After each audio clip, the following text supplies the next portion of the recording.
जय श्री कृष्ण दोस्तों। आज की वीडियो में हम बात करने वाले हैं कि अगर हम भैंस रख रहे हैं, अगर हम 3 भैंस रख रहे हैं जो कि हमारी 12 लीटर एवरेज दूध दे रही है, तो 3 भैंसों का जो हमें खर्च गिरने वाला है उससे हमें दूध कितना आने वाला है। तो आज पूरा कैलकुलेशन करके मैं इस कॉपी पे आप लोग को समझाने वाला हूँ। वीडियो पूरा देखिएगा दोस्तों, नहीं तो वीडियो आप लोग को समझ में नहीं आएगी। बाद में आप लोग कमेंट करोगे कि आपने ये खर्च को छोड़ दिया, वो खर्च को छोड़ दिया। दोस्तों मैं कोशिश ये करता हूँ कि जो बारीक से बारीक जानकारी होती है सारी चीज़ें आप लोग को बता दूँ। तो वीडियो पूरा देखिएगा। हम स्टार्ट करते हैं आप लोग को यहाँ पे दिखाना। दोस्तों अगर मान के चलिए कि अगर हम 3 भैंस से स्टार्ट कर रहे हैं और हम 12 लीटर पर डे वाली भैंस ला रहे हैं, तो जो हमें 3 भैंस का दूध मिलने वाला है, यानी कि जो हमारा उससे मिल्क आएगा, तो आप लोग यहाँ पे देख सकते हो मैंने लिख के लिया है 3 मंथ लिख लिया है। 3 मंथ का जो मिल्क हमें आने वाला है वो एक दिन का 36 लीटर आने वाला है। तो 36 लीटर को अगर हम गुणा 30 में करते हैं, यानी कि एक महीने में, तो 1080 लीटर दूध हमें आ जाता है 1 महीने में। अब 1 महीने में जब दोस्तों 1080 लीटर दूध आता है, तो इसको क्या करेंगे हम 3 से गुणा कर देंगे, यानी कि 3 महीना में तो जो हमारा दूध होता है वो 3240 लीटर हो जाता है। यानी कि 3 भैंस जो हमें 12 लीटर दूध दे रही है, उसका दूध हमारा जो अगर हम उसको महीने में जोड़ लेते हैं दोस्तों, तीनों भैंस का दूध, तो हमें वो मिलता है 3240 लीटर दूध। उसके बाद दोस्तों फिर से हम यहाँ पे 3 महीने का, ये दोस्तों 3 महीने का जो पटिशन मैं डाल के रखा हूँ, इसका एक बहुत बड़ा रीजन है दोस्तों। क्या होता है कि हमारे जो भैंसों का दूध है वो काफ़ी एक समान नहीं रहता है, एक जैसा नहीं रहता है, जिसके कारण हमें इस तरह से लिखना पड़ता है। और ये जो कैलकुलेशन दोस्तों, यही एग्जिट कैलकुलेशन होता है। अगर आप डेयरी फार्म में उतर रहे हो तो इसके बिना आपकी डेयरी फार्म सर्वाइव नहीं कर सकती है। तो यहाँ पे देख सकते हो आप लोग ने, हमारी भैंस अगर 3 महीने बाद जब जाते हैं तो उनका दूध कम ही हो जाता है। तो जब दूध कम होगा तो अगर 2 लीटर भी दूध हम कम करके उसका चल रहे हैं, अगर आप अच्छे फीड और अच्छे उनको बढ़िया से उसको फीड पे रखते हैं, तो कम से कम 4 से 5 महीने तक कंटिन्यू 12 लीटर दूध आपको दे सकते हैं। लेकिन अगर हम एक जो दोस्तों कमर्शियल लेवल में देखेंगे तो हम इसी तरह से देखेंगे। तो अगर हमारे दूध 10 लीटर पे आ जाता है, तो 10 से हम अगर गुणा कर लेते हैं 30 में, तो हमें ये 30 लीटर दूध होता है। 30 को हम गुणा कर लेंगे 30 में, यानी कि 1 महीने में, तो 900 लीटर दूध होता है। अब 900 को दोस्तों हम यहाँ पे देख सकते हो, 900 को हम गुणा कर लेंगे 3 में, यानी कि 3 महीने में जो कि 90 दिन होता है, तो हमें 2700 लीटर दूध मिल गया दोस्तों। पहले हमें 3240 लीटर मिला, अब 2700 लीटर मिल गया। अब दोस्तों यहाँ पे क्या करेंगे, हम 4 महीने का ले लेंगे, क्योंकि एवरेज हमें 10 महीना पकड़ के चलना है दोस्तों। क्योंकि जो भी हमारी गाय भैंस होती है वो 10 महीने तक ही दूध देती हैं, जो कि 280-290 दिन के आसपास ही दूध देती हैं। तो इनका कैलकुलेशन आप लोग देख सकते हो। तो हमें जो अब दूध काफ़ी कम हो जाएगा, जो कि 7 केजी के हिसाब से आ जाएगा। तो 7 केजी के हिसाब से अगर हम जोड़ते हैं तो 21 केजी होता है। 21 को अगर हम 30 में करते हैं तो 630 होता है, और 630 को अगर हम 4 में गुणा कर लेंगे तो 2520 केजी हो जाता है। अब यहाँ पे देख सकते हो दोस्तों, हमने टोटल मिल्क करके रखा है, जो कि यहाँ पे आप लोग देख सकते हो, ध्यान दीजिएगा।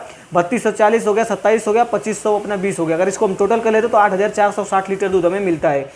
अब यहाँ पे ध्यान दीजिएगा दोस्तों, यही जो आपको मेन समझना है, 8460 लीटर दूध हमें 10 महीने में हमारी जो कि 12 लीटर के हिसाब से दूध दे रहे हैं, उनका एवरेज दूध आ जाएगा। तो इतना दूध हमें मिलता है दोस्तों। आज की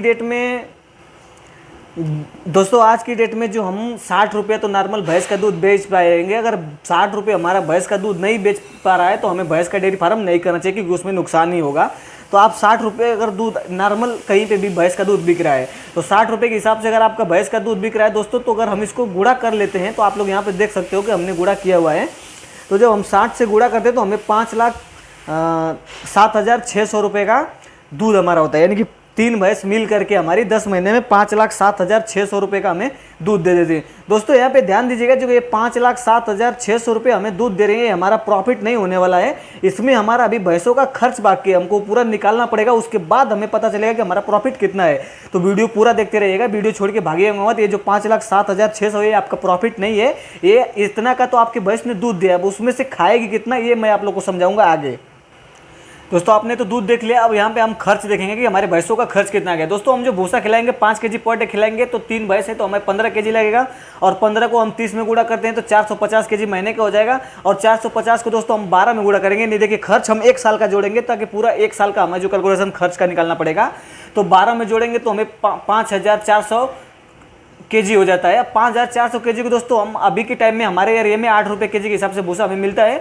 तो हमें जो भूसा का कॉस्ट आ रहा है वो 43,200 रुपये, यानी कि 1 साल में 3 भैंसों पे हमें सूखा चारा खिलाने का खर्च आने वाला है। उसके बाद दोस्तों हम बात कर लेंगे हरा चारा का। अगर हरा चारा खुद के खेत में उगा रहे हो तो आपको 1 से 1.5 रुपये कॉस्ट पड़ता है। लेकिन मैं मान के चलता हूँ कि आप अगर 2 रुपये कॉस्ट पकड़ के चलेंगे, तो अगर 20 केजी पर डे एक भैंस को हरा चारा देते हो, तो ये जो हरा चारा आप 3 भैंस है तो 60 केजी लगेगा। और 60 केजी के हिसाब से अगर हम गुणा कर लेते हैं 30 में, तो ये हमारे 1800 केजी हो जाता है। 1800 केजी को अगर हम 12 में गुणा करेंगे तो 2160 केजी 600 केजी होता है। अब 21,600 केजी जो हमारा होता है, इसको हम 2 रुपये से कैलकुलेशन करते हैं तो ये भी हमें 43,200 रुपये निकल के आता है। आप लोग यहाँ पे ध्यान दीजिएगा, जो हमारा सूखा चारा था, हरा चारा हो गया 43,200 रुपये वो भी आया था, 43,200 रुपये वो भी आया था, और हरा चारा का भी 43,200 रुपये हमें आ रहा है। अब दोस्तों जो मेन चीज़ होता है, जो हमारा मेन खर्च होता है, इसी पे आपको ध्यान देना है कि दोस्तों ये हो जाता है हमारा फीड, यही हमारा मेन खर्च है। तो हमें 5 केजी, अगर हम 20 केजी हरा चारा दे रहे हैं, 5 केजी पर डे उसको ड्राई फॉडर यानी कि सूखा चारा दे रहे हैं, तो हमें जो उसको फीड देना है वो पर डे 5 केजी देना है। दोस्तों अगर हम पर डे उसको 5 केजी फीड देंगे तो हमें जो कि 3 भैंस है तो 15 केजी पर डे फीड लगेगा, और 15 को हम दोस्तों 30 में गुणा करते हैं, एक महीने में तो 450 केजी हो जाता है। और 450 केजी को अगर हम गुणा कर लेते हैं 3 में, यानी कि 3 महीने में 90 दिन में, तो 1350 केजी हमारा फीड लगता है। उसके बाद दोस्तों फिर से हम 3 महीने का फीड लेंगे, क्योंकि हमारा यहाँ पे फीड 1 केजी कम हो जाएगा, दूध हमारा कम होगा तो फीड भी हमारा कम हो जाएगा। तो 4 केजी के हिसाब से हमें फीड लगने वाला है। तो जो 4 केजी के हिसाब से हमें फीड लगता है तो हम उसको 3 में गुणा करते हैं तो 12 केजी लगता है। 12 को हम 30 में गुणा कर लेते हैं तो 360 केजी लगता है। 360 को दोस्तों हम 3 में गुणा करें, यानी कि फिर से 3 महीने में तो 1080 केजी लगता है। उसके बाद दोस्तों हम यहाँ पे बात कर लेंगे अपना 4 महीने का फीड का। तो जो दोस्तों हमारा 4 महीने का फीड है वो अब दोस्तों उस टाइम में क्या होगा कि हमारी भैंस काफ़ी 4 केजी 5 केजी दूध पे आ जाएंगे, तो हमें काफ़ी जो 6-7 केजी दूध होता है तो 3 केजी फीड हमारा ज़्यादा ही हो जाता है, तो हम 3 केजी फीड उनको देंगे। तो दोस्तों 3 केजी की फीड से आप दे सकते हो, तो हमारा जो 3 है तो 9 केजी लगने वाला है। 9 को फिर अगर हम 30 में गुणा कर लेते तो 270 केजी हो जाएगा, और 270 को हम 4 में गुणा कर लेते तो 1080 केजी ये भी हो जाएगा। अब हमारा टोटल फीड दोस्तों जो लग रहा है वो 3,510 केजी लग रहा है। अब 3,510 केजी को हम क्या करेंगे कि 30 में गुणा कर लेंगे, तो हमें जो कॉस्ट निकल के आता है फीड का वो 1,05,300 रुपये हमारा एक कॉस्ट आ गया। उसके बाद 43,000 हमें सूखा चारा का और 43,000 हरा चारा का। अब इसको हम टोटल दोस्तों कैलकुलेट कर लेते हैं, तो हमें जो ये कॉस्ट पड़ रहा है वो पड़ रहा है 1,91,700 रुपये, यानी कि 1,91,700 रुपये हमें पूरे 1 साल में जो कि भैंसों को खिलाने पे खर्च आएगा, जिसमें 2 महीने का अभी आपको जो फीड है उसका निकालना पड़ेगा। तो दोस्तों 2 महीने का फीड इसमें अगर हम अभी निकाल के रखेंगे तो जो कि ड्राई पीरियड का फीड होता है तो उसको हम दूसरे तरीके से बताएंगे आपको, तो वो फीड हमें अभी निकालना पड़ेगा। बाकी सूखा चारा, हरा चारा और उनका पूरा 1 साल का ये कैलकुलेशन है, जो कि 1,91,700 रुपये आना है। अब दोस्तों यहाँ पे हम क्या करेंगे कि आप लोग यहाँ पे देख सकते हो कि हम यहाँ पे क्या करेंगे कि जो आप लोग यहाँ पे देख सकते हैं, यहाँ पे मैंने लिख के रखा है कि ये जो 5,07,600 रुपये को अगर हम माइनस कर लेते हैं 1,91,700 को, तो हमें जो प्रॉफिट होता है दोस्तों वो 3,15,900 रुपये होता है। अब यहाँ पे दोस्तों ध्यान दीजिएगा कि जो 3 लाख हमें प्रॉफिट हो रहा है, 3,15,000, उसमें से दोस्तों क्या करने का 15,000 रुपये जो है हमें वो अपना ड्राई पीरियड के जो फीड का कॉस्ट है उसके ऊपर हमें जाना देना पड़ेगा, तो हम वहाँ पे वो 15,000 रुपये खर्च कर देंगे, फिर भी हमें 3 लाख का प्रॉफिट होता है। उसके बाद दोस्तों अगर आपके पास जो मेल है फीमेल है, आपने अगर जो मेल पे फीमेल पे खर्च किया, यानी कि उनको खिलाया या उनको दूध पिलाया, तो उस टाइम में क्या कीजिएगा, अगर आप साल के बाद भी अगर आप उनको सेल करते हो तो आपको लगभग मान के चलिए कि 10 से 15,000 रुपये का कॉस्ट उन पर मिल जाएगा। तो जो आपने उनको खिलाया वो आपका कॉस्ट, अगर बच्चा नहीं रखना चाहता तो वो सेल करके मिल जाएगा, और जो ये भैंस है आपको 3 लाख का प्रॉफिट दे देंगे अगर आपकी भैंस अच्छी मिल्क कर रही है। तो उम्मीद करता हूँ दोस्तों वीडियो आप लोग को अच्छी लगी। अगर वीडियो अच्छी लगी है तो कमेंट जरूर करिएगा, और आगे भी बताइएगा कि आप लोग को किस पे वीडियो चाहिए।